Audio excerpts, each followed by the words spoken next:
Welcome to Recently Logged, where this week we scare because we care. Welcome back, everyone. Hello. We took a break, and now we're back. Now we're back. It was only like 1 week though. So it's true. We've done much more. It's true. We got Lizzie in the studio. Yeah, Lizzie in the studio for the first time in like a year. So she might be sneezing or snuffing or doing other various dog things. I was about to say Lizzie's our dog. In case you didn't know. I'm just like, we have Lizzie in the studio where he's like, she might be sneezing and snuffing. I'm like, I guess those are inherently dog things to do. But yeah, we got Lizzie in the studio. My name is Robbie. And I'm Micah. And, we're Monsters Incorporated. See, it actually works. The one time we have actually done that, and it makes sense for the episode. But yeah, we're talking about a movie today called Monsters Incorporated. You might have heard of it before. And Robbie, explain to our audience why it's a November movie. Why it's a November? I don't know. It's not. I mean, I guess are the trees changing colors on the streets? They kind of. I think they are. Like when they're walking down the road. Like I think it takes place in autumn, at the very least. It's cold, you know. Sure. We'll go with that. Sure. But before we get into our discussion on the movie itself, let's tell the folks a little bit about it.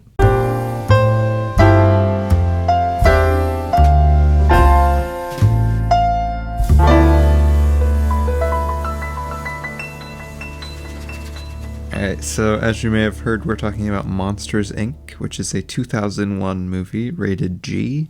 It's an hour and 32 minutes. Its little IMDb description is, in order to power the city, monsters have to scare children so that they scream. However, the children are toxic to the monsters, and after a child gets through, two monsters realize things may not be what they think. Just a dramatic pause, I guess. Featuring a cast of Billy Crystal, John Goodman, Mary Gibbs, Steve Buscemi, James Coburn, Jennifer Tilly, Bob Peterson, John Ratzenberger, oh yeah, Frank Oz, and more. Very cool. Directed by Pete Docter. The Pete Docter. According to this, co-directed by David Silverman and others. This is and Lee Unkrich, right? Yeah. That's the director of Coco. You know, he followed me back when I had TikTok. Lee Unkrich followed me on TikTok for some reason. I don't know why. I hadn't posted anything. Written by just a fun tidbit. Written by Pete Docter, Jill Culton. Yeah. Jeff Pidgeon. Wait, really? Nice. That's how you spell Pidgeon. I like it. Ralph Eggleston. Eggleston. I don't know. No. Andrew Stanton and Daniel Gerson. And as always, if I mispronounce her name, I'm sorry. Although, I believe this is either our second or third Pete Docter movie we've covered, because episode 1 of Recently Logged, we talked about his film Inside Out. It won Best Music at the Oscars for Best Original Song. Oh my goodness. And it was nominated for Best Original Score, Best Sound Editing, and Best Animated Feature. Dare I say it should have won for Best Score. But remember, it lost to something really lame too. Hold on, let me check You're going to check the Oscars real quick? Yeah. Yeah, because, I mean, the original song for this is really good. Obviously, I think people know it even outside of the context of this movie, which is kind of crazy. But Shrek. Oh, Shrek barely even has a score. Come on. No, because that's a movie. Well, no, I guess, when did Shrek come out? Did it come out in 2001? Yeah, I think it did. Yeah, okay. Yeah. So yeah, Shrek won Best Animated Picture over no, I was saying it should have won score. No, I was saying, I wondered what won Best Animated Picture over it. You know, as nice as it would have been, I don't think Shrek's better. As nice as it would have been for Monsters Inc. to win Best Animated Feature, I'm kind of glad it was Shrek. I do think Monsters Inc. is better, but I'm kind of glad it was Shrek. Why are you kind of glad it was Shrek? Because now Shrek will go down in history as the first Best Animated Feature winner. That is true. Have you ever seen the Oscar footage from that year? I have. With like all the animated characters? I have, it's fun. yeah. I always like them when they do that. But yeah, that's what you need to know about Monsters Inc. There it is. That's all you need to know. Who'da thunk it? But yeah, let's get into what we actually thought of the movie. Boo.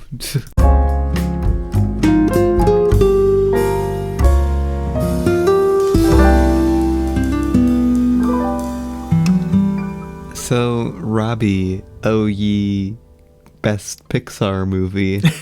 What do you think of Monsters Inc? You're saying My Life is the best Pixar movie, Micah? No. No. You're saying my claim that this is the best Pixar movie is false, Micah? Yes, is that what you're saying? That's what I'm saying. Okay, what was the question? I forgot. What do you think? Summarize your thoughts on Monsters Inc. I think big disclaimer here at the front end of this is Monsters Inc. is a very formative film for my taste in cinema, which is kind of strange to think about. I don't know why. I don't know. It's strange for me that something like this would be. I don't know. Why? I mean, it's fairly common for people to have Pixar films as an introduction to a bit classier children's media. But I don't know. It strikes me as an odd one because I haven't met too many other people that have Monsters Inc. as childhood classic. It's usually something else. But yeah, I love this film. It's great. I guess to get into specifics on why I like it so much, I'm a big fan of the ensemble here. John Goodman and Billy Crystal make for really great leads for this movie. That's almost half the charm of this, honestly. And I mean, of course, the side cast is great too. You have Steve Buscemi, which I mean, he's always killing it, but he's pretty great here. He's especially slimy here, which is always a good thing, I think. I really love the music too. We mentioned that it won Best Original Song, and I still think it should have won Best Original Score. It was Best Original Score that it won. What? No, I thought it. No, I said Best Original Music. Subcategory Best Original or Best Music subcategory Best Original Score. Oh, well, there you go. Well, I mean, okay.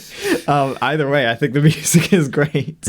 I think it's easily the best film score in Pixar's canon, which I mean, Randy Newman, he has such an interesting flavor of jazz here that makes the slapstick really work. It makes the emotional stuff really work, and I love it. I also really like the atmosphere. I love the world building. The world building is out of this world, But yeah, it's great. It's a great movie. I mean, it's a really good time, really, at the center of it. So I guess that's probably why I like it so much. It's such a good time. It is a good time. Corporate conspiracies to kidnap children and suck their souls out or something. It's always a good time. But what did you think of Monsters Inc., Michael? What did I think of Monsters Inc.? Yeah. Or what do you think, rather? What do I think of Monsters Inc.? I really like Monsters Inc. I always have. Yeah. I mean, obviously we grew up on this movie. Yeah. And it's good. It's not the best Pixar movie. There are definitely better Pixar movies. There are better Pixar movies. But this is pretty darn great. Again, and like he said, it has great atmosphere. The cast is outstanding. Oh, really, really, honestly, the reason I think this is probably the funniest Pixar movie, which I do think it is. It is. I think one of the biggest attributes to that is probably specifically John Goodman, Billy Crystal, and Steve Buscemi. Oh yeah. They just work so well together, especially Billy Crystal's performance. This is easily my favorite Billy Crystal performance, in anything. He's so good. Billy Crystal is killing this. It's hilarious. But yeah, the setting is really fun. The atmosphere is great. The story isn't my favorite thing in the world, and the way the conspiracy and everything actually progresses has always kind of bothered me some. That's fair. Yeah. But not enough to really take that much away from the movie. This is still a classic, just not my favorite to turn on. Yeah. I give it a 4.5 out of 5. I'm still kind of going between a 4.5 and a 5, you know. But I don't know. I mean, nostalgia would probably just tip it to a 5 in the end. Nostalgia is a powerful foe. It's something, man. But yeah, let's get into something a little bit deeper, Micah. Oh, something deeper. Something deeper. So we're gonna be brought to tears by the end of this podcast, guys. Were you brought to tears by this movie, Micah? No. It's a shame. I don't know. It's such a the entire movie kind of hinges on like different relationships, you know. See, and like. And it's so affecting to me. See, I like the progression of Mike and Sully's relationship. I was about to say, and I like Boo being used as like a device for that. But Boo, I never get emotionally invested in herself at all. It's a shame, Micah. Boo's kind of annoying. How could you? I'm sorry. I do not like little kids that much. Micah, you are becoming the Monsters Inc. conspiracy to hate children. Specifically human children, though, which it's interesting. I was looking up like different thematic readings of Monsters Inc. this morning before the podcast. And a lot of people thematic reading. A lot of people I saw were like reading this as a direct like racist thing, like where the monsters are being fed like quote like racist propaganda against human children, and they just like have a blind hatred towards them for no reason. And I'm like, that's an interesting way to look at it. That's an interesting way to look at it. I don't think I ever thought of it that way. I think that's reading way too much. No, into I was about to say, knowing I don't think people, that's it. knowing the people behind it. They did not think that. They were just like, what if the monsters were scared of children? But no, they were. I think they were going for like back when like African American segregation was really bad in America, like that thing. Which I don't know. That seems like a stretch for me. Well, like I could like squint and see that because again, a lot of racism and stuff like that that was so popular was like, and even now is perpetuated off of like propaganda about fear about them. Exactly. Yeah, I was about to say the monsters are like blindly scared of them for no apparent reason. But it doesn't really, other than they're dangerous. It's very weak and doesn't really make much sense for the movie. I always have read it as more of a capitalism piece, which apparently that's how I read every movie. It's all about capitalism. Well, I've always seen it as like how capitalism affects different like relationship structures. So you have like the parental structure with Sully and Boo, and you have the friendship with, you know, Mike and Sully. I can remember Mike Wazowski. I'm gonna be honest. I never really read this as anything in particular. Like I never read into any allegory. I never read it like even this last time. I never was like, here are the deeper meanings behind. I was just like, that's Monsters Inc. It's Monsters Inc. What do you get? Like I don't think there was that like. Yeah. I don't know. I'm not saying like the intentional like thematic message of the movie is like, here's how capitalism affects the relationship. I'm just saying like I don't think there's too much thematically to read out of it, just because I don't think there was like that. Like it was just like it's a fun story. It's a very simple movie. It's a very simple story. Yeah, no, it is. I just think like some of the like news anchor stuff is really fun, and like I don't know, outside of like them being gags, you even have like Celia and Mike's relationship, which I mean you have like the 3 different types of relationships in this movie, which I thought was an interesting, I don't know, I thought it was an interesting inclusion. Yeah, you got the romantic, friendship, and parental. Yeah. There you go, Robbie. I'm like, this is, I don't know, I thought it was interesting because they're all put under strain by like one singular event. It's by the kid. Yeah, exactly. That's what I'd say. I could say it's more like, about parenting than the corporates. Well, I don't know. There's like a government panic that sets all of it off. Like, I mean, obviously Boo is the cause of it. Boo is the cause, and Boo's the reason Sully starts treating Mike poorly. Yeah. No, not capitalism, right? That arc is really good, I will say. The arc with Mike and Sully is like honestly the most compelling thing here. Exactly, which is very good. No, again, they're just great characters, and they instantly work well together. Yeah, and like their dynamic is really fantastic and everything. I'm a sucker for the like Marge and Homer thing that The Simpsons has going, where like, you know, like these two beings are destined to be together, you know? This kind of has that going, not in a romantic way, but like... Ah, yes, Mike and Sully. They always make me think of Marge and Homer. No, I'm saying I like that like trope in fiction where like these two characters are like obviously like meant to be together, you know. It's a fun dynamic. I like it. Or he's like Morticia and Gomez. Yeah, see, there's another good example of it. You're like, if they're separated, you're like, no, they have to be back together. They're meant to be, you know. That's really funny. No, it's a really it's kind of like Last Black Man in San Francisco, where it's almost like an ode to male friendship, which is nice. There you go, an ode to male friendship. You should watch Last Black Man in San Francisco. It's a very good movie. I want to watch it. Pop it in right now. We'll just watch it. We'll watch it on the podcast. Give you a live commentation on it. That would be absolutely wild if you just like turned on an episode. No, we used to joke about this. We used to joke about this as an idea, since me and Robbie always like if it's a movie we've seen, we always like talk about a joke through a movie. We were like, you know, we put on headphones, do the commentary, start recording and record a commentary track. If we ever start like a Patreon or something for Recently Logged, we should do that. Okay, but see, my problem with this is we don't do this for like every movie, and we don't do it inherently consistently. Yeah. So there'll be like 20-minute stretches where we just don't say anything. We'd have to be like trying to get a full like consistent commentary. I could easily do that for Monsters Inc. You know. Yeah, there's so many fun production design movies, stuff. but I feel like most of the movies we could pull that off for would be kids' movies. Right, the stuff we've watched a bunch that aren't very subtle. Yeah. But speaking of the production design, what do you think of that? Because I love the art direction of not only this movie but the entire Monsters Inc. like universe has always been really fun to me. See, there are a lot of things I don't really like about it. Actually, really? Like, I really like the architecture and like the more tactile stuff with like the scales and the tentacles and eyeballs like worked into the architecture. I think that's really fun. I like the stuff in Monsters Incorporated, like the building and everything.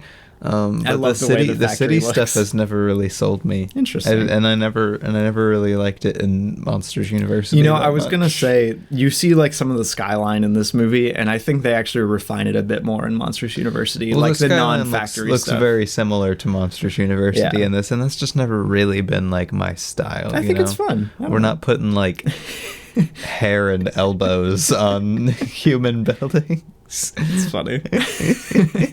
Need that in a Cronenberg movie. Get on that. But yeah, I don't know. Like I guess, like I said when we were watching this yesterday, like I said, the world building kind of bothers me somewhat for the monster stuff. Like it doesn't fully make sense, but never to the extent of something like Cars or something like that, where the world building feels kind of actively bad. The Cars universe actively doesn't make any sense. Yeah. At least with Monsters Inc., you're like, yeah, that kind of is weird, but like, you know, it's fun. Yeah, like there's so much about like the panning scene through the town that I'm like, that doesn't make any sense. But it's fun, you know? But it's fine. Yeah. Whatever.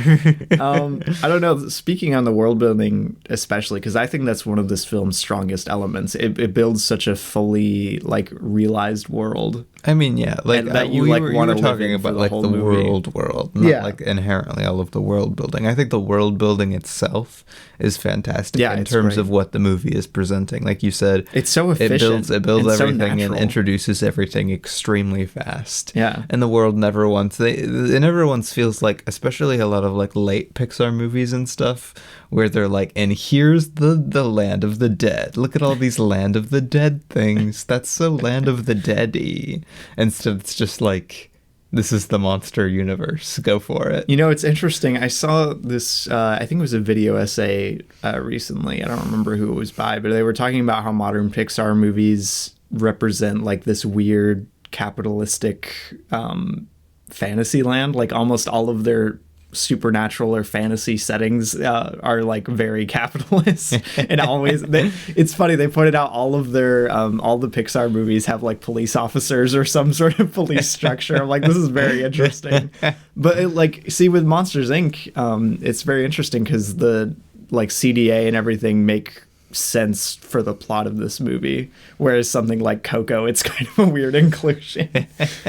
But yeah, no, it's cool. I love the world building. But you get what I'm saying. Yeah, though. Like later Pixar especially gets very much like into that kind of typical animated kids thing. I don't like the world building in Onward at all. When presenting something, you've got to like, I don't know. They're just very like it's no very subtlety. sloppy in your face world building for a lot of them. Even stuff like Coco, which I think is a fantastic movie. No, I was about to say Coco is one of the better ones. I think Onward is like a terrible. Onward has some of the worst. I think didn't we do an episode on? We did. We did an episode on Onward. Yeah, we talked about it. The world building is just really it's weird, just sloppy and in your face and feels cheap. It does feel cheap, and it's a shame because it's a pretty good movie.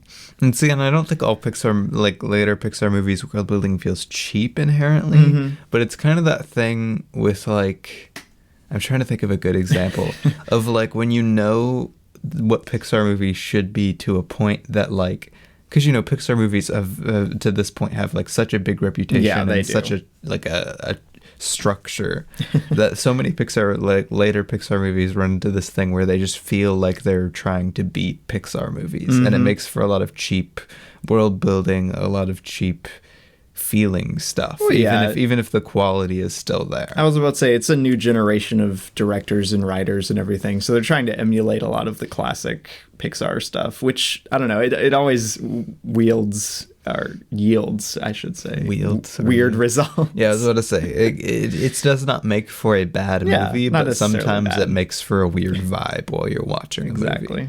But yeah, I want to praise just how natural and fun the world is for Monsters Inc. Because that's something I've always appreciated about this movie. Even when I was young, I was like, it's Monsters Inc. Like, well, so again, cool. When you're young, it doesn't make you think about it at all. Exactly. You're just like, that's the monster world. Exactly. It does such an effective job at presenting everything in a believable way.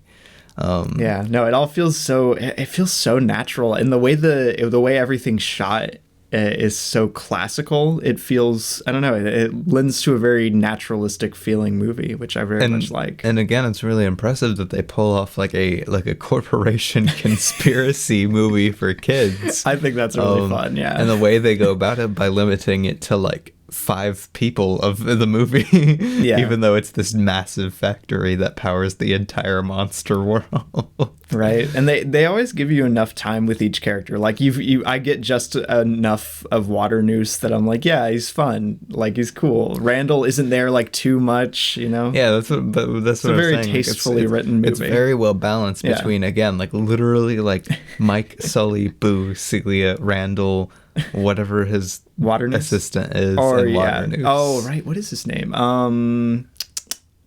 It was right on the tip of my tongue. there are off characters here and there, but like those, like even his assistant doesn't really matter that much, but he's just there more. But like those are it. That's the players, and it takes this pretty like big idea story. Like, oh my gosh, they're lying about humans being dangerous. The energy crisis.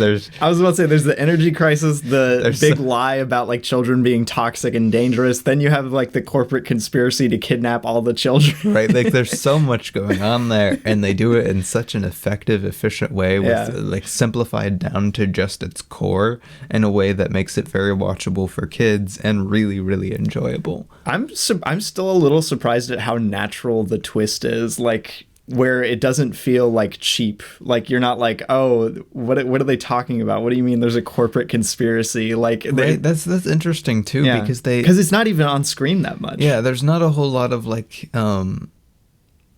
like build to it. Like it's not one of those twists that like, oh look, there's a little hint that Water Noose is kidnapping children. Right. I mean, this is the first child they're attempting to kidnap. So I feel like it does a good job of building its twist by putting you so much into the shoes of Mike and Sully that and like having the conspiracy be so little along, like it's just I was about to say it's right at the beginning, really. or at least at like the launch of it. That like you are kind of just in the shoes of them being like discovering this, to where it never really is like, oh, here is this thrown off out of nowhere. Like the discovery of this conspiracy going all the way to Waternoose is like the core of the movie, essentially, almost. Even not the emotional core, but like it's built around the dramatic core of the movie. Dramatic core of the movie. Yeah, no, it's really interesting because I've always loved Randall in this movie because they give you like such a shallow motivation for him at the beginning. You're like, that can't be it, and it leaves you guessing like, what on earth could he be doing besides trying to boost his numbers? But like literally, like he doesn't have like he's gonna revolutionize Scream. That's about it. But yeah, no, he's such a funny villain. He's such a funny villain. I love him. I love too. It always makes me laugh when he does the arm thing for the clock arrows pointing up. That he could have just pointed the one arm down without hurting him, but he takes it and twists it around the other one. The physicality of Randall is so much fun.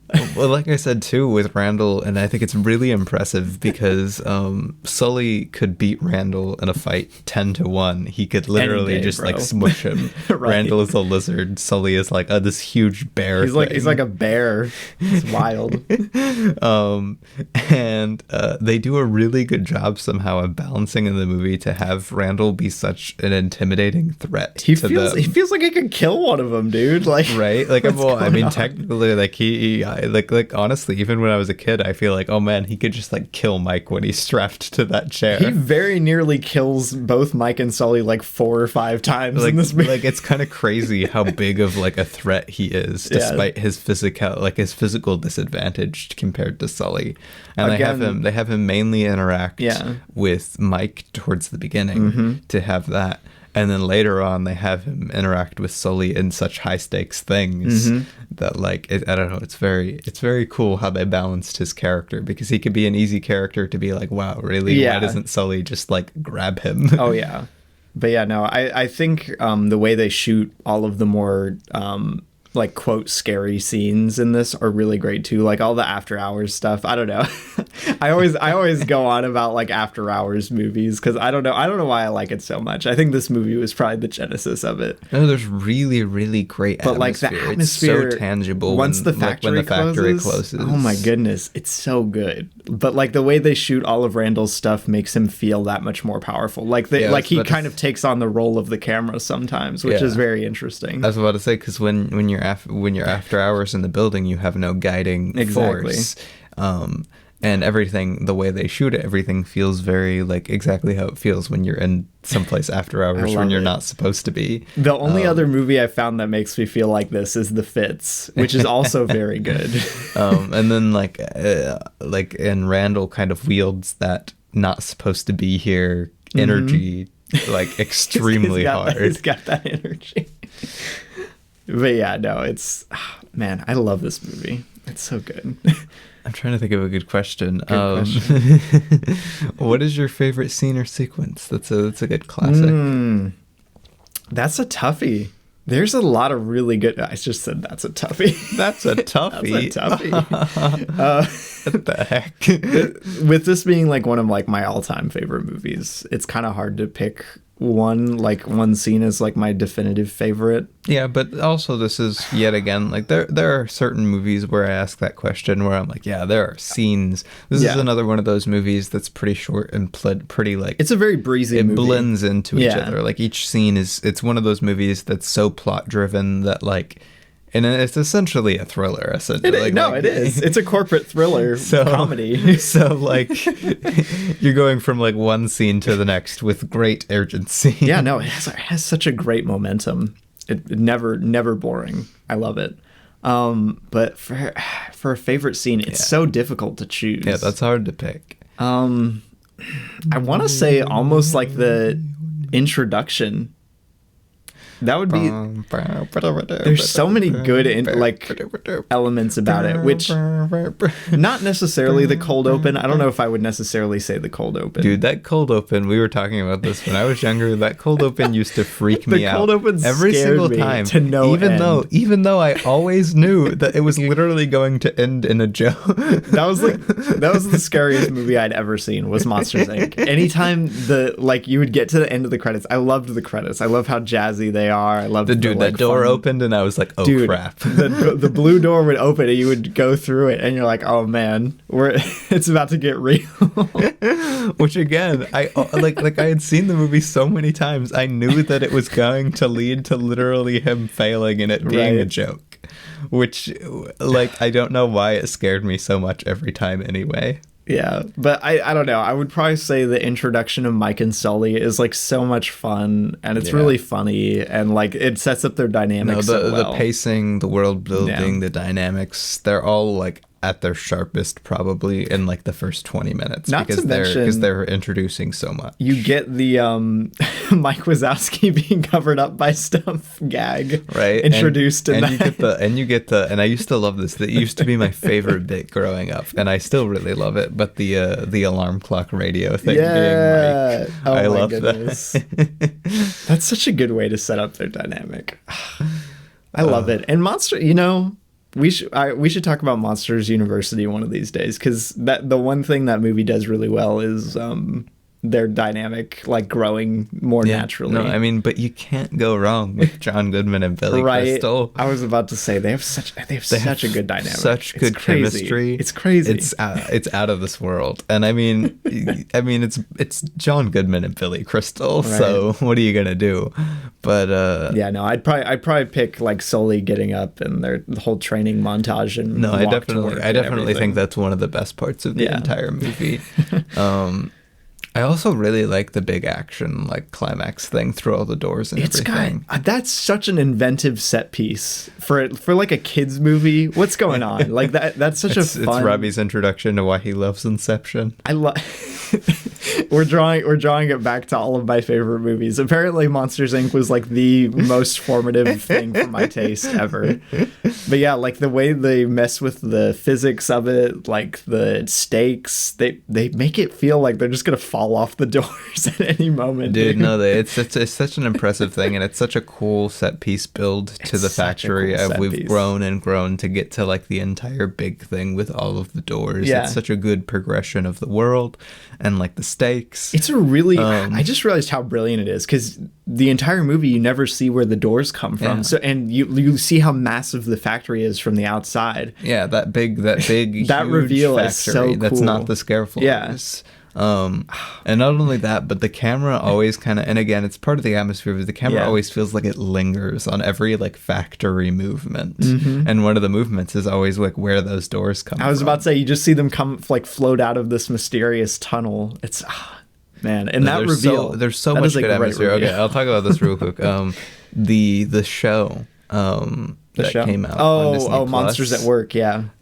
One of the things I kind of hate about that show, because it's not aggressively awful. No, I don't think it's very fine. Good, but one of the things I hate about that show is the factory is just dead. It doesn't have nearly the amount of personality that it does. There's no personality for the factory. Yeah. And they which is interesting because it's supposed to be a workplace comedy. They show you more of the people doing their jobs, more the behind the scenes stuff. Yeah. But yet the factory itself does not have any personality. It doesn't. Yeah. Every movement of of the factory makes it feel like this big mysterious entity. I love the sound design for the factory. The sound of the door light coming on, the whoom, that. Yeah, all the different sounds of the factory, the tss, and the I love the constant hissing and humming and clicking and honestly, everything. It's so cool. The factory gives you the vibe while you're in the factory, especially after hours, gives you the vibe that you're almost inside this giant beast. Mm-hmm. Every room and every tunnel, even so cool. Even though Yossi in his review actually mentioned that he didn't like that they ended up having to repeat a lot of boring locations throughout due to budget. Interesting. And I was like, that's an interesting thing because they do end up running through a lot of like samey looking. You have like the hallways. Scare floor and the little like corporate office hallway. The office hallways. They run through so many. You got the lobby. That's about it. But like, I feel like that adds to like the almost labyrinthian feeling I get from the factory. Like everything looks like it's just the same, but exactly how you'd expect a corporate factory to look while being this massive, each like moving, breathing factory. I love it, man. With secret passages and I don't know. It's very cool to me. That's honestly probably the thing I like about, like, overall, besides Mike and Sully, the thing I like about the movie the most. Oh, yeah. Like, the characters are fantastic, but the factory pretty much is a character. I would pay good money to just walk around in Monsters Incorporated. I would, too. Like, that's part of the reason... World Monsters I was about to say, that's part of the reason I love the scare floor at Disney World. Or, yeah, Disney World. I was going to say Disneyland for some reason. Disney World, Magic Kingdom. Yeah, that's part of the reason I love the scare floor so much, is because, like, the world of Monsters Inc. is so, like, fully realized and fleshed out, and, like, it's so atmospheric. I love just, like, sitting in it. Right, it's great. Which is a shame because literally the last 2 times we've gone to the Magic Kingdom, it's been closed. I was ready to throw hands. And we went with my girlfriend too, and she hadn't been to Disney and like said she was like 5, and we were hyping up the laugh floor. We were hyping it up. Yeah. We were like the laugh floor, and when we were in Magic Kingdom, and we got there and it was closed. And we were like, darn. And then we kept watching and we kept checking all day, and it never opened up all day. It's a shame. I think it was under renovations, if I'm remembering. Well, no, correctly. It wasn't, because it would have just been like closed. Or no, I'm thinking of the Lilo and Stitch Stitch thing. The experience. It popped up at the beginning of the day that it would be open, and that was one of the first things we went to, because we go around. Yeah, I was about to say we go around the loop starting in Tomorrowland. Yeah, best section of the park. I don't know. I love Frontierland and Adventureland. Whichever part of the park has Haunted Mansion, that's the best one. Dude, that's the US. It's like Frontierland. I think that's Frontierland on Liberty Square. Square, yeah. No, you're right. Which is lame, but it has the best Disney ride like ever. So. Man, I want to go back to Disney so bad. Disney is so much fun. You guys don't even know. What if they do know? No, you don't even know. Even if you've been to Disney, you don't even know. Disney is like being in Monsters Inc. the atmosphere of being. Micah walks into the Disney parks. He's like, my life a movie for real. Oh, atmosphere. But yeah, Monsters Inc.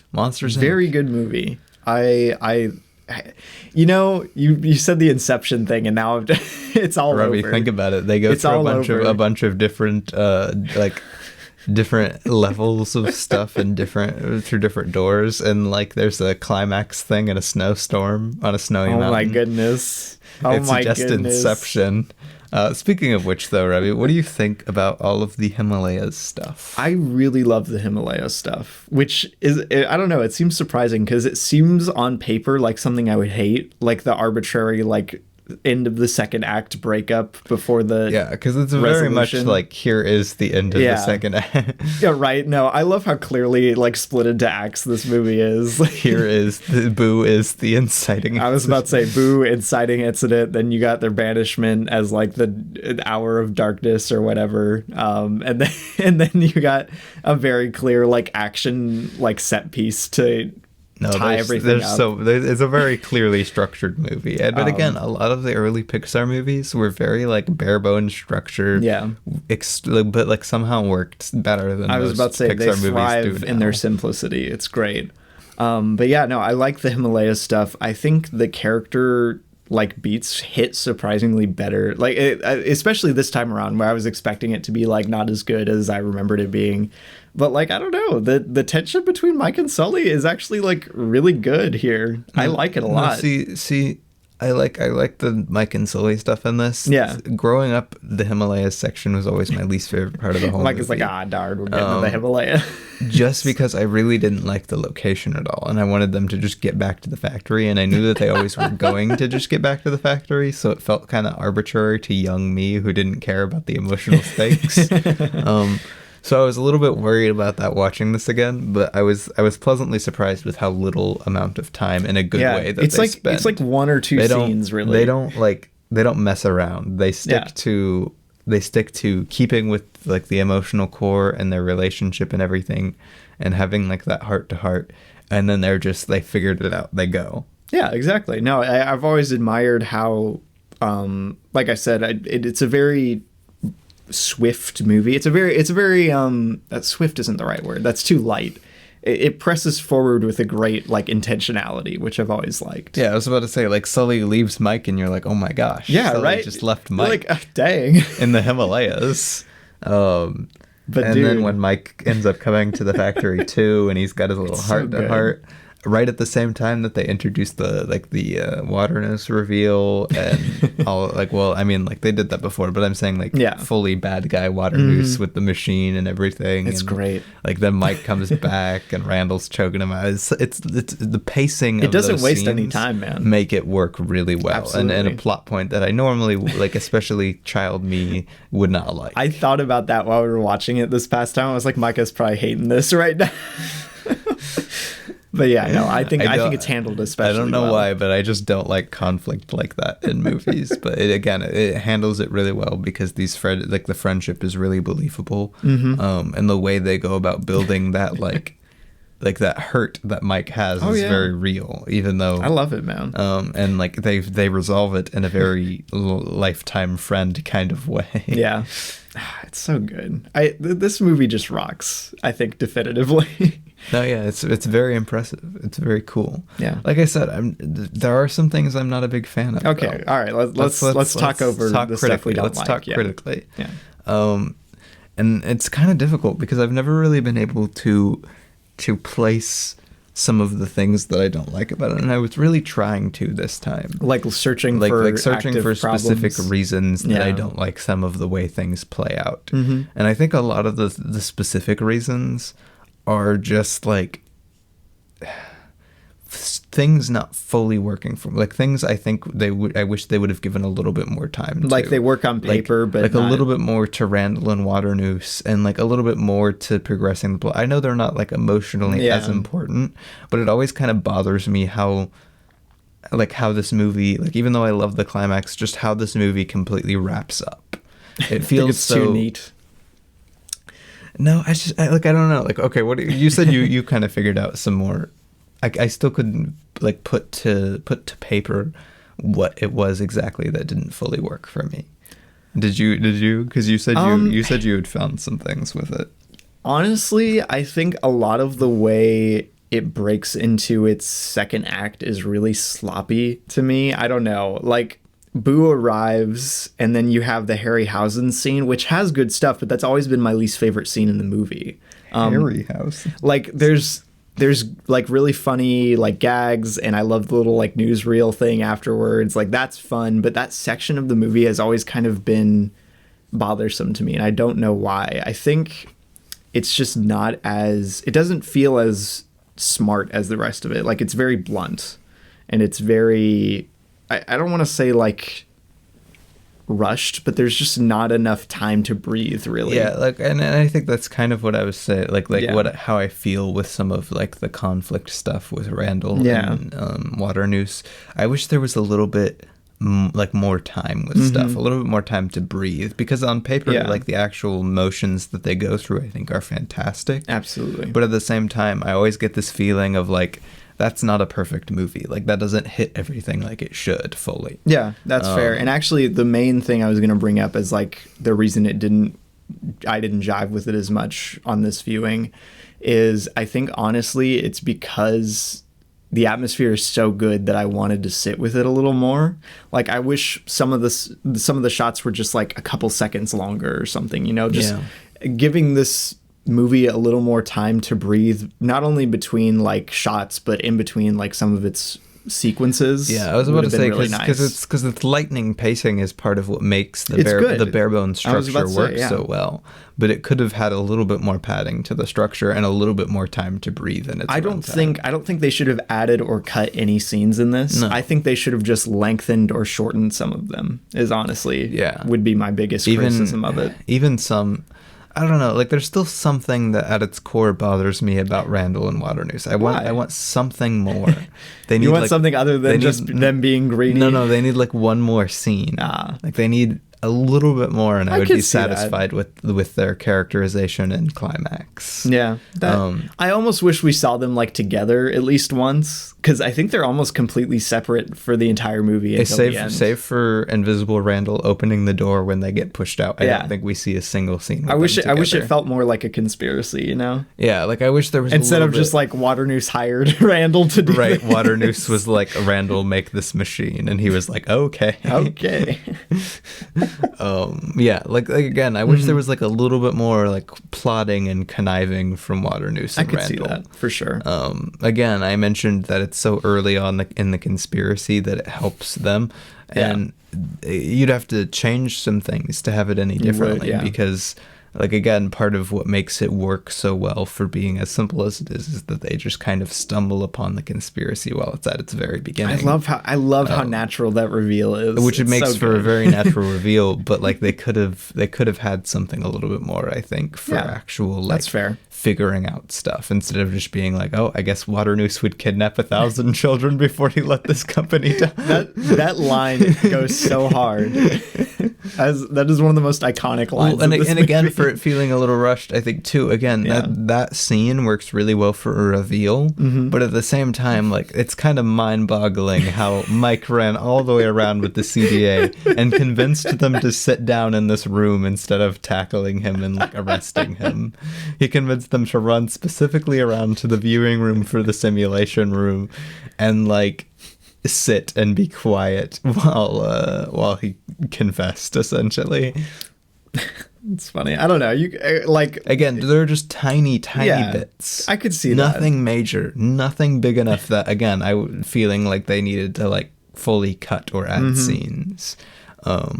But tiny little things that feel a little too rushed, or like a little too neat, just like we don't get enough there. Yeah, that's fair. Yeah. Makes it to just not quite be there, but still a fantastic movie, obviously. That's why I don't think it is like, quote, the greatest Pixar movie, because obviously Ratatouille. I was about to say, obviously something like Ratatouille exists. Ratatouille is just brilliant. Yeah, it really is. It's stone cold. It's very tight. I've just never connected to Ratatouille the same way that I have with something like Monsters Inc. Ooh. So, boo, Mike. Is that a Monsters Inc. reference? No. Darn. And see, I think, again, me never connecting to Boo is another kind of thing for that. I was about to say, I think it's a really fun, like, I don't want to say like ode to parenthood, because that sounds dumb, but well, and again, and it's not that I think like Boo doesn't work. Obviously Boo works. They do a good job with Boo. She's a fine character, but I never get anything emotionally by the end, which is a shame. I don't know. It can be such a rewarding movie to watch. See, and like I think maybe that's another thing too, because I didn't think about bringing that back up, but like I never really get. I understand it. Like, emotionally on paper, I understand Sully's relationship with Boo being as emotional as it is. But especially growing up, I was always like, Boo isn't his kid. Like, move on. Grow up. Get a life, Sully. Like, I used to just be, like, that's what I used to think. So heartless. I don't know. I'm not very, like, emotional when it comes to kids. Micah doesn't like the found family trope. Confirmed. I like it when it's, like, the entire movie, but like for this I was like, come on, it's just a kid. Dang, bro. It completely shifts Sully, because Sully is like completely a corporate shill at the start of this movie. A corporate shill? No, he is. It takes time to establish that he is like the corporate shill. He's the face of the corporation. Exactly. Yeah, I was about to say, him and Waternoose have like this completely like corporate feeling relationship, and it works great for like Sully's progression as a character. Why would he betray the company? Company, oh my goodness. It's so good. I love this movie so much. But yeah, no, I just like that was me as a kid. Like I said, I understand the emotional like core of this movie with Boo. But like the bed scene and everything, I'm never that sad. I'm never like, darn, I wish we could spend more time with Boo. Do you at least like Mike and Sully's resolution with that? Where like, I think that's a really sweet ending to their story. I think it's really sweet, and I think it's awesome but again, I always think that Boo is a great tool for their relationship progression. Yeah. But not really that interesting of like, I don't really care about Boo. Dang. I don't know. She's given some characterization here, and I don't know. I think her antics work pretty well. Like, I'm never, like, annoyed by her presence. I'm never inherently annoyed, but sometimes I'm like, come on, move along. Time to get things moving. Get back to the fun buddy workplace comedy. But luckily the comedy is good enough always that it doesn't really make for too much of a problem. Because even in like the scene, like in the locker room with Boo, would be kind of boring. But like John Goodman is being hilarious. About to say, it's so funny. I love that scene. He lost it. I didn't lose it. Man. Honestly, Mike and Boo might be the funniest dynamic here, which is saying something. But yeah, like I think that's Monsters Inc. Yeah. It works extremely well. It's got a very tight screenplay with a very, very solid atmosphere, very bare bones structure with great pacing, absolutely hilarious comedy that carries you through most of its kind of moments. It's a very breezy watch, which I like. It's breezy, it's low stakes, but really like satisfying. It's so much fun to be in Monsters Incorporated. Exactly. So like, great movie. I don't know if you guys know about this, but there's this thing on HBO that Studio Ghibli released. It's a nature like ambience loop where it does all the ambient shots from a lot of their movies. And it loops it for like an hour. I would pay good money to see something like that for Monsters Inc., where it's just like different like sections of the factory. Behind the scenes, like maybe a person walking through just the factory breathing. I was about to say, just like behind the scenes at the factory, you do like 6 different locations in the factory and just let it sit there. But you wouldn't want any music review. It would just have to be factory atmosphere. Oh yeah, no, exactly. It would. That would be so good. We need David Lynch to get on that. Ravi, do you think David Lynch needs to make another because you could say Eraserhead is kind of very. It's a factory movie. Like it's a factory movie, but like I won't like. Do you think David Lynch should make a movie like in a factory fully? Oh yeah. I mean, we kind of got that with Twin Peaks to an extent, but, you know. Not really. It's not the It's not the same. There's a fine line between Twin Peaks just having a logging thing where they don't spend much time in, and, like, Eraserhead feeling very, like... I mean, it's a very industrial movie. Yeah. So we need something in between those two, an actual factory location and the very industrial vibe of Eraserhead. I like it. Why are we talking about David Lynch on this Pixar movie episode? David Lynch make the next Pixar movie, David Lynch. I would go out to the theater day one. I would be there. But yeah, that is Monsters Incorporated. You should go watch it. You can watch the prequel if you want. It's pretty good. It's pretty good. Yeah, it's got problems. We should do an episode on it sometime. Go watch my Pixar ranked video on my YouTube channel. I talk about it. And also go watch Inception. It's a great movie. Also, I need to find a compilation of all of the like news broadcasts and fun like video stuff that they produced for the in-universe TV for Monsters Inc. because that stuff is so funny. The commercial is good too. It's so good. The promo for Monsters Inc. It's so good. But yeah, that is Monsters Inc. And now we're going to go over some of the other stuff we watched. Whoa.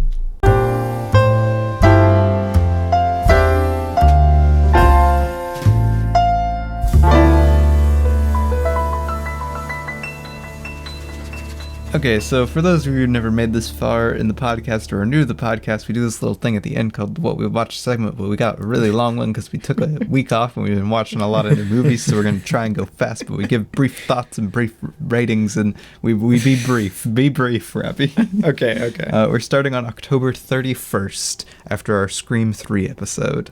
And on October 31st, Halloween, if you will, we went and Yes. watched Spirited Away in theaters. We did. One of my favorite films. It's not a very Halloween movie. Not a very Halloween movie. I argued that it had a witch in it, so it counts. But this thing is like absolutely mind-blowing in theaters. If you didn't have the opportunity to catch this in theaters when it came out, which actually... I was not born yet. Actually, it came out the same year as Monsters, Inc., believe it or not. I believe it. Oh my goodness, two great movies. My goodness. But please try and go catch this in theater. I think you have probably missed it though, because there was its anniversary thing. But like, it really helped me like sit. It helped me digest a lot of the like sound and smaller moments. Yeah, I was about to say what's crazy is the thing that stood out in theaters the most was probably the music and sound design to me, which is interesting. I love it. But I gave it a 4.5. I love Spirited Away. I mean, it's Spirited Away. I love being able to finally see like all of the characters' expressions fully, like on a bigger screen. It's so good. But yeah, like I can't see the I picture is too small on my 40,000-inch TV. It hits different in theaters. I'm just saying. I gave it a 5 out of 5, like obviously. Then on the first, technically still on Halloween. Yeah, when late, we got late back on home, Halloween. It was just late. We watched Halloween for the first time. John Carpenter, baby. We had never seen it before. It's obviously a horror classic. Yeah. I think it's really funny because so many of the elements of it, again, are to that point where it feels almost like parody because it's been parodied so much. I was about to say, Psycho kind of feels that way. This is kind of the same thing, where it's just been done so much that it almost feels like a parody. But this was super effective and really fun, and surprisingly for how goofy it is, stays like pretty interesting and gripping. Yeah, I was about to say, it's very uneasy, like throughout, which is very nice. Yeah, I love how dark it is, like filmmaking wise. Oh yeah. And how well the lighting works. Not Carpenter's best. I think that still belongs to The Thing, and probably always will. Better. But it is very, very good. It's a fun Halloween watch. Yeah, I was about to say it was a great one to watch for the first time on Halloween. I gave it a 4.5. I also gave it a 4.5. I've recently bumped it to a 5, though. I think it's very good. Then we watched It's a Great Pumpkin, Charlie Brown. I didn't rate it, but we watched that also on Halloween. It's so weird seeing the like 4K scans of the Charlie Brown specials. They look so good. They look crisp. And I will claim this always. I think It's a Great Pumpkin, Charlie Brown is probably the best looking of any Charlie Brown short. Yeah, I'd probably agree. It's not the best, but it is definitely the best looking. No, it's not the best, but it's the best looking. Yeah, absolutely. Then on the first, we watched the double feature of The Addams Family and Addams Family Values. Heck yeah, man! For the first time for both of them. I love Barry Sonnenfeld. He's such a good director. I really liked The Addams Family. I didn't really know what to expect because nothing I've ever really seen has gotten me that interested in Addams Family. Like I've never been that thrilled with anything I've seen from them. Yeah. But this has some really, really creative and funny bits. Gomez and Morticia are really just, they're what make this movie work for me. They're so much fun to watch. Yeah. And the world, they just do a good job of building around everything. I'm surprised at how well Christopher Lloyd works here. I thought he was really going to annoy me. I thought he was going to be super annoying, and somehow his performance works. He made it work. And you're like, oh my gosh, I want him to be part of this family now. I'm surprised at how compelling The Addams Family is. It's a great movie. Right? I gave it a 4 out of 5. I thought it was surprisingly really good. This is another one that I gave 4.5, but I actually bumped it to a 5 afterwards. It's fantastic. Addams Family Values, I don't think was nearly as good. I think it's kind of muddled. It doesn't know what it wants to be as a story that much. No, it's not nearly as compelling from a character perspective, which is part of what made the first one gel to such an extreme degree, you know. But it's very funny. Is it Joanne or Joan? I never know. Oh, Joan Cusack? Joan Cusack. Cusack? I see, because Joanne and Joan are effectively spelled the same way. Well, usually Joanne has like 2 N's, I think. But anyway, Joan Cusack is amazing in this. She is really fun. I really love her in this. This is the best role I've seen her in, honestly. She's so much fun. But she's like the most fun thing happening in this one, unfortunately. I like a lot of the comedic ideas that they introduce in this one, but it never really comes together the way the first one does. Yeah. Which is a shame. I give it a 3.5. I gave it a 4. Solid, but not like fantastic. You know? Then on the third, I watched Bong Joon-ho's Memories of Murder. Crazy. For the first time. Fantastic movie, probably the best crime thriller I've ever seen. Very similar to Zodiac in a lot of thematic ways, but it kind of, even though I rated them both 5 out of 5, it kind of tops Zodiac. It's amazing. I mean, I imagine a Bong Joon-ho crime thriller would probably be better than a David Fincher crime thriller. As bad as that it's sounds. Just so good thematically, and it looks amazing, and the performances are outstanding, and like it's just so much fun to be in. Yeah. Great movie. Fantastic movie. Well, while you were watching that, I was watching a film called Censor, which was I think a Hulu original, I want to say. I don't know. It was released on Hulu. It's been there ever since, I think. So. Wow. But it's called Censor, 2021 release. It's a thriller about a film censor in Britain. It was fun. I liked a lot of the ideas more so than the actual like movie itself. I liked the aesthetics a lot too. But it feels very tired in the landscape of horror today. It's about, take a wild guess, like trauma. Whoa. But yeah, it was fun. I liked it. Just didn't love it like I hoped I would. I gave it a 3 out of 5. And then the next morning I woke up.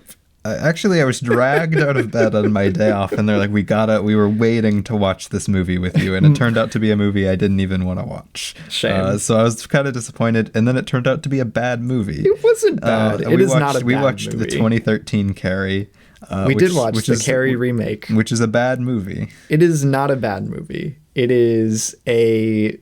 very boring, very bland. It's very a rather played out, lifeless version of the story Carrie. Yeah, it's a rather bland movie, but I don't know if I'd go so far as to say it's bad. Again, the most interesting thing going on here is a sex offender, so I don't really know how I feel about that.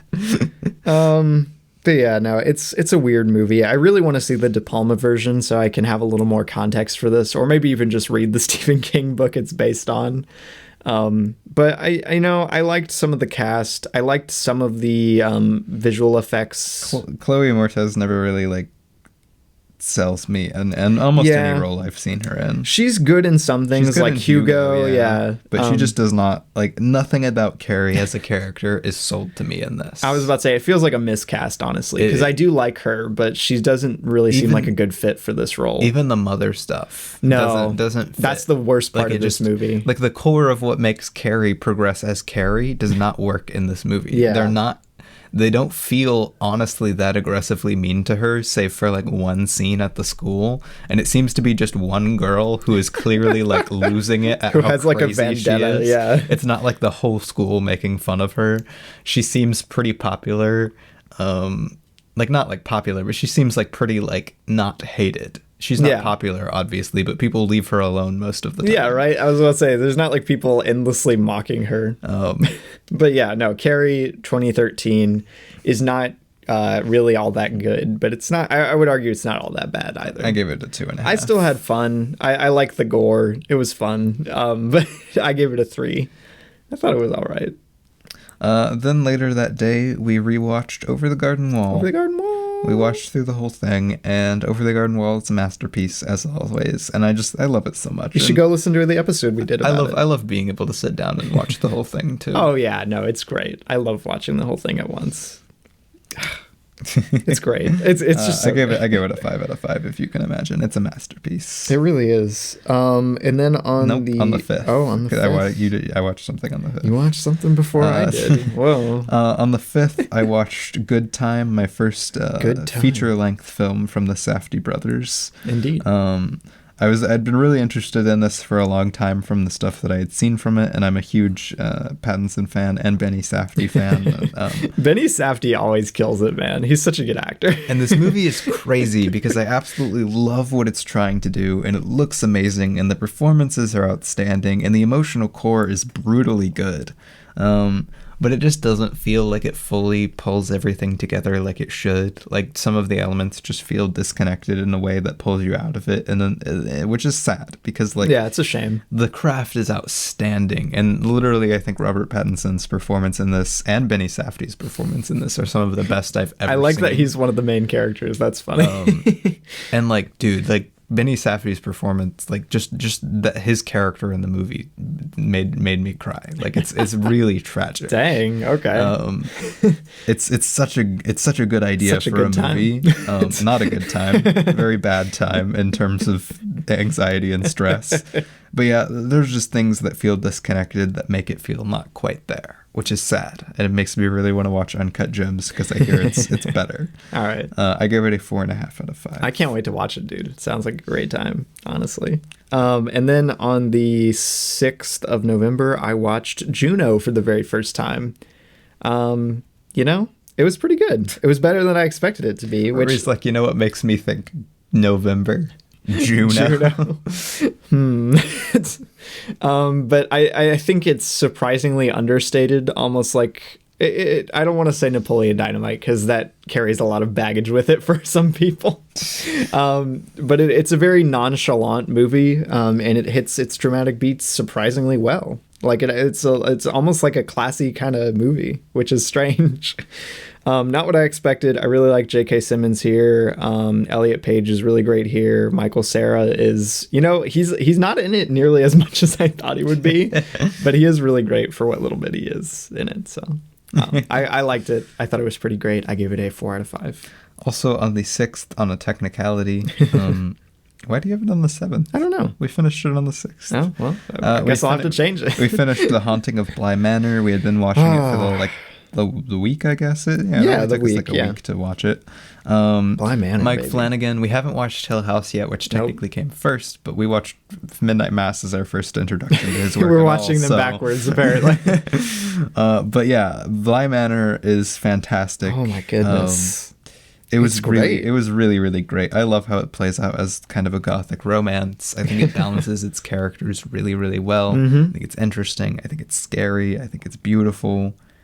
Yeah. It's a very ambitious show, more so than I thought it would be. Right. Like from a narrative perspective, there's a lot of like flashbacks and stories within stories and timeline stuff. And see, that doesn't work for a lot of people. Narrative. I know a lot of people who do not like this movie with how much of it's flashbacks and there's monologues. There's dreamscapes and it's a very in-depth watch. As Mike Flanagan shows go, this is one of the less well-regarded ones, and a lot of people usually say that because they're like, it's not that scary, and most of it's just like flashbacks and stuff like that. I don't know. I found it to be really engaging. Yeah, I think it works really well for the kind of, again, gothic romance kind of thing they're going for. I think it's a bit long-winded. Which, I mean, that's kind of a vague criticism to throw at something that's like 8 hours long. It's probably like an episode too long. Yeah. There just is a little bit too much time spent on certain things that we get the gist of already. But the editing, very good. And the horror sequences, as little as they are overall, are very, very good. And Mike Flanagan's just a fantastic director. He's even more so than I think he's a good director. I think he's a really talented writer. Yeah. And the cast is killing it in this, as always. But yeah, Bly Manor, good show. I gave it a 4.5. Jolly good show. And then I guess I went out of town like the next day, and while I was staying at a hotel, I watched Anaconda for the first time. Wow. And it was good. I liked it more than I thought it would. Ice Cube is bearable here. Jon Voight is fun. Owen Wilson is strange. I'm sad that Danny Trejo like kind of died off like immediately almost. Like he dies in the first scene. That's like the cold open for the movie. Also, Frank Welker, voice of Fred in the Scooby-Doo movies, is here, and he plays the Anaconda, and he's quite good. Wait, really? Yeah, he does. He voices the Anaconda. He has a voice? Well, he like makes like all these hisses and stuff. Like, well, he also voices Scooby-Doo. Yeah, exactly. And later stuff anyway. Like in terms of like the Scooby-Doo noises and everything. I was about to say, but yeah, he plays the Anaconda. That's funny. I liked that. But yeah, it was fun. I enjoyed it a lot more than I expected to. Like I thought it was just going to be kind of dumb, but I wanted to see it. I wanted to see it for the giant snake puppet, which was easily the coolest thing here. Sadly, they like intermix it with CGI sometimes, and it looks kind of terrible. But it was the 90s. What do you want, you know? Pretty well directed though, and I liked the performances. They felt just pulpy enough. Like they felt just. I don't know, surprisingly tasteful. It just surprised me. But yeah, Anaconda, I give it a 4 out of 5. Solid movie. Then on the 8th, we wanted to watch a movie, and I wanted to show him something that I had watched without him, since I had been watching a lot of good movies without him. Indeed. And we decided on Evil Dead. Evil Dead, baby. Evil Dead to the 2013. The 2013 film Evil Dead. I talked about this on the last episode, I'm pretty sure. But I really love it. I think it's really, really fun. I think it's really effective at what it does, and it pulls off its gore super well. And it's not the greatest movie of all time. It's very simple in plot. It is. But I think what it makes up for in simple plot is just absolutely hugely fun horror stuff that just keeps on going and going once it gets started. I was about to say, it's a very unapologetically gnarly movie, which is a great sentence to describe this, I think. It's really well edited and shot, which surprised me. The lighting is really good too. Like, I don't know, 2010's horror, I have a very low standard apparently, but it was really well lit and shot and edited, so I really enjoyed it. It was very gross, which I really enjoyed too, so I like it a lot. Evil Dead 2013, my first taste of anything Evil Dead. And it was very good. I liked it a lot. I gave it a 4 out of 5. I gave it a 4.5 out of 5. There you go. Then on the 9th, I watched Blade Runner 2049 for the first time. Who'da thunk it? I had bought it, and it was sitting there on my shelf, staring at me in the face. Mocking you, Micah. Just staring at me, waiting to be watched. And I gave in, and I watched it. And it was it's probably one of the best movies I've ever seen. A bold claim. I wish I could have seen it in theaters so bad.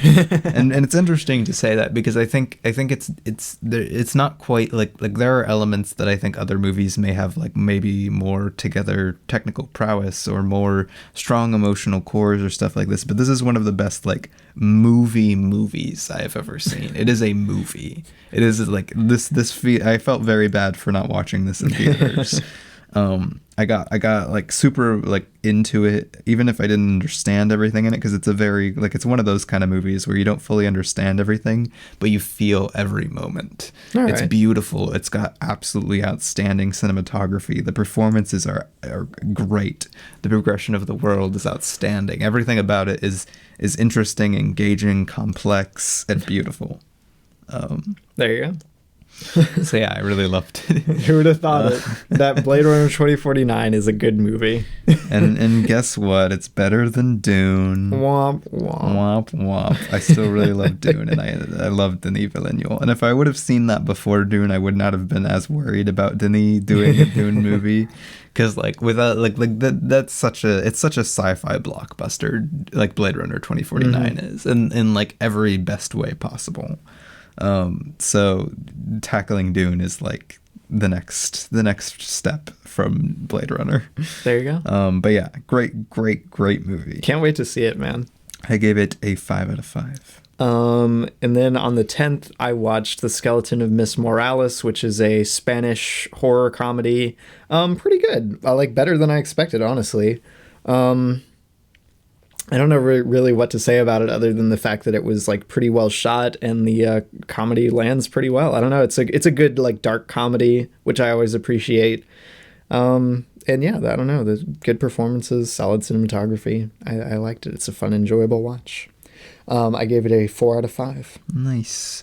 Then later that day, we watched Chicken Little. Chicken Little. Which is Chicken Little. It's Chicken Little. I gave it a 3 out of 5. I gave it a 3 out of 5. It's fun. This is my 7th viewing of Chicken Little. It was my 5th viewing. How have you watched it 2 more times than me? I don't know, man. What am I watching Chicken Little that often? What's going on? What's up with that? Then on the 12th, I watched The Grand Budapest Hotel for the first time. Ayo. Best Anderson? Question mark? I think it's probably my favorite Wes Anderson movie I've seen so far. I think it's really fantastic. I think it's more layered than most Wes Anderson films I've seen. Ooh. I think it's got like a lot of heart, a lot of good energy. It's nice to see him like fully powerful in live action, because even compared to Moonrise Kingdom, which I think is fantastic, I just did a whole video on the fact that I think it's fantastic, this definitely feels a lot more well-rounded. You gotta watch The French Dispatch, dude. He is like 10 times as powerful in that movie. I love the cast. I love the bits. I wish Saoirse Ronan was in it more. I can't believe I was lied to. I thought she was going to be one of the main characters. No, she's not one of the main cast, really, all that much. She's a side character. But it's really layered, and it made me feel kind of an interesting form of melancholy by the end. Yeah. It's a beautiful movie. I wish all like town shots looked like they do in this. Oh man, I love Grand Budapest Hotel. It's so good. But yeah, I did not really know what to expect. I knew nothing about the plot and was surprised that 90% of it was about crime. I was about to say they're hardened criminals by the end of the movie, Mike. But I gave it a 5 out of 5. Yeah, great stuff, man. And then on the 12th, we watched My Father's Dragon. Yeah. The new cartoon saloon movie. New cartoon saloon movie. Netflix original. On Netflix. They released something for Apple TV Plus, and now they got to release something for Netflix. What's going on? Well, it's no Wolfwalkers. It's no Wolfwalkers. I found out, Micah, did you know there was an anime adaptation of this book back in like the 80s? That's funny. Look at this. Hold on. I can pull it up. It's no Song of the Sea. Or no, it's the 90s. There's a 90s anime movie adaptation of My Father's Dragon, which I now am very interested in. It's no Song of the Sea, right? It is no Song of the Sea, but it's also good. It's no The Breadwinner. Oh my goodness. I really loved the art direction. Secret of the Cat. Oh my goodness. Listen, it's my least favorite cartoon saloon movie I've seen, but it still is really fun. It just doesn't feel as fully realized as most of the cartoon saloon movies I've seen. But the characters are really fun. Mm-hmm. I think the vocal performances from the two leads are surprisingly I did not expect the kid who played Dustin to work well in this. He's great, but here. I feel like he's honestly the best performance I was here. About to say, he's genuinely giving a good performance, and I really liked him. I think a lot of my big problems with it come to the world building and like the kind of sloppy allegory. And I didn't mind the allegory. What really bothered me is how samey all of the middle plot beats are. It's just pacing. he meets a new character. Well, that's what I'm saying. The world building is really sloppy for the island, especially because like literally there are like 5 people on this island, and he's like, oh, here's this. Move on. Here's this. Like Dora the Explorer level world building. I'm sorry. Yeah, it's a shame because it could have been like easily one of the better cartoon saloon movies. Not as good as Wolfwalkers. I don't know. I don't know how Wolfwalkers is their masterpiece. So. But it is really good for what it is. And I think you should go watch it. Yeah, definitely. No. If the moral of anything of this episode is go watch the movie. It may be my least favorite, but it's still good. I gave it a 3.5. I still think it's like a good movie. I give it a 4 out of 5. I think it's solid. And go freaking support cartoons. Right? They need the money, man. Go give they're a tiny little Irish studio, and they have made some fantastic 2D movies. Oh my goodness. Go watch My Father's Dragon. Yes. If you have Apple TV Plus, go watch Wolfwalkers. Go watch Wolfwalkers. Do it. But yeah, if you have not seen it. I give it a 3.5. Yeah, solid. And then we watched Monsters Inc. last night. And then even later last night, we watched Fantastic Mr. Fox. Absolutely. Which, Micah, I pointed this out. I don't know if you read my review for this. I said it was the 13th viewing of Fantastic Mr. Fox for me, and it was on November 13th, which happened to be the 13th anniversary of the movie. Ravi, you're becoming what's his face from the rehearsal. I haven't seen the rehearsal, so I wouldn't know. It's not a compliment. I just think it's funny that it was on November 13th and it was my 13th. No, that is funny. I thought it was funny, but I'm such a sucker for Fantastic Mr. Fox. It's a fantastic movie. It's so good. We did an episode on it. Yeah, we did a whole episode on it. We've talked about it a million times because we've seen it a million times. It's between Grand Budapest and Fantastic Mr. Fox. I think those are his two best. Yeah. But honestly, I don't know. I really love Moonrise Kingdom. French Dispatch is right there though. Like I don't know. I gotta watch the French Dispatch. You gotta watch the French Dispatch. It's so good. Will I like it though, Robbie? I don't like anthologies. But it's like one of the best anthologies, dude. I don't know. We'll see. I've liked live action Wes Anderson on a whole a lot more than I've liked animated Wes Anderson. For shame, Micah. I think it brings a lot more character to it, because I agree with some of the reviews. Like somebody I know really hates Fantastic Mr. Fox, which I cannot agree with. I think it's like a pretty much perfect movie, and they say as much in their review, but they say like they end up getting their review to like, and this is a very interesting reviewing person. They have interesting takes. But they end up boiling it down to like, what is the point of this much perfection? What is the point of controlling this much about a film? They think it ends up kind of feeling lifeless compared to Wes Anderson's live action works. Interesting. I could see it. I could see an argument for that, but I think it works well for the storybook nature of Fantastic Mr. Fox. I think it works well. I'm not saying that, but I could definitely. I think on a whole, from what I feel like they feel more alive. That is true. Something like live action. I was about to say something like Grand Budapest Hotel feels way more electric than something like Fantastic Mr. Fox, which I don't know. It's something you don't really get with Wes's animation. So yeah. But again, Fantastic Still Mr. great. Fox is a masterpiece. So go watch it. Go watch My Father's Dragon. Yeah. Go watch Monsters Inc., bro. Monsters if you Inc. haven't seen it since you were a kid, I think you'll still really enjoy it. It's a great movie. At Yossi at Mega Meow on Twitter, and tell him to watch. There's Monsters a V Inc. somewhere in that name, Micah, that you've completely omitted. Go watch Blade Runner 2049 if you're old enough and want to, and go watch Grand Budapest Hotel if you're old enough and want to, and go watch A Good Time. Go watch The Addams Memories Family, of bro. Murder if you're old enough and want to. And go watch The Addams Family. That's a movie great rocks. Movie. Go watch Chicken Little. Go watch some good movies, guys. That's the moral. That's the moral of the story. And we'll catch you next week. Indeed, with who knows what. We could do anything. It could be anything. We're not doing a series right now, so we could do anything we want. We could do Monsters University. We could be kind of a boring pick. No, we're not doing it. We need to stop it. We do like one series and then break, but now we're going like series. It's a lot easier, I will say. But yeah, we'll catch you guys in the next one. Bye, guys.